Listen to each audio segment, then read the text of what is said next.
Thanks for joining, all those watching. Today is going to be a quick video just on the Nexus, specifically my Nexus 220, and how I've got it set up on a pump fed system as opposed to gravity fed. I think a lot of people genuinely have these set up as gravity fed because obviously the size of them, so it's not as obvious or not as clear maybe when you're setting them up as pump fed. So yeah, going to show you how I've done mine today. I was doing this for somebody as a help guide, and I thought I'd probably useful to chuck out there on YouTube. So here we go. So this is, obviously you've seen this before, this is my Nexus 220 as it is set up now. It's set up on this 3,500 litre tub, which is, it's all indoors growing on, but you know, whatever you're setting it up on, it's a pond, a water container of sorts. So you can see on mine, just behind the air bubbles, there's this white tube. That's how I do my water to stop the water draining down past a certain level.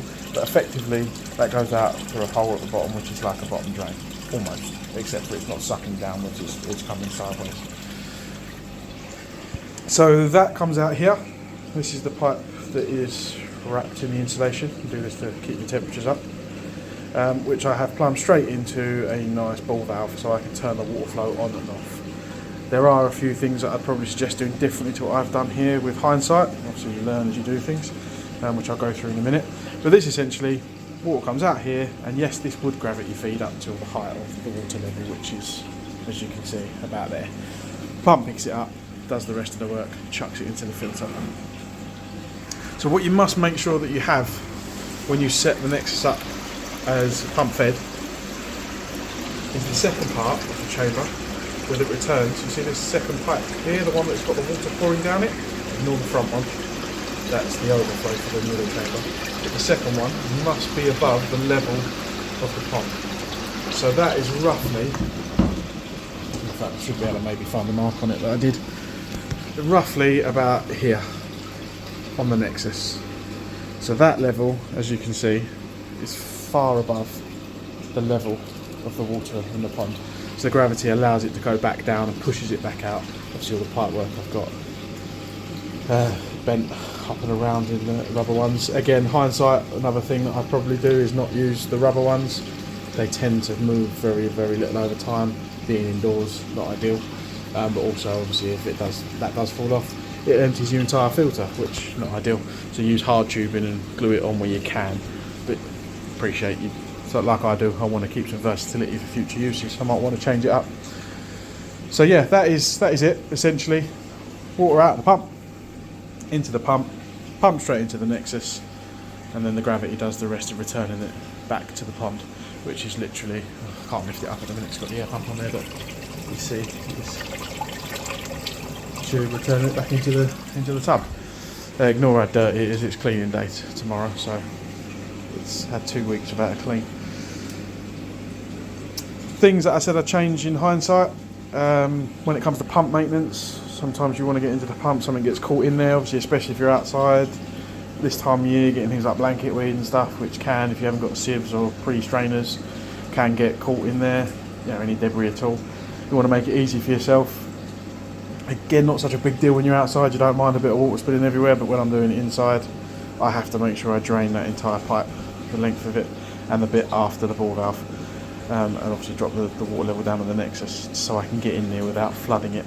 But again, I've got it nice and easily set up.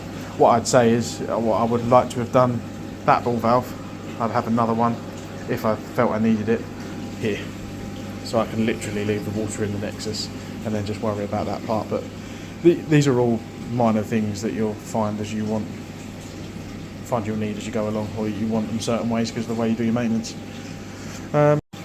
In terms of connectors, this is when you set up as pump fed, it does come with a bigger tube.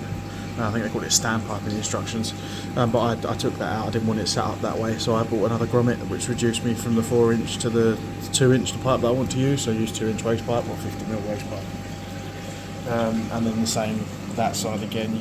You can just take these off the actual plastic mouldings, and you can choose what size outlet and inlets you want depending on how you set up. So I've got a 2-inch, that's obviously 4-inch or 110mm. So yeah.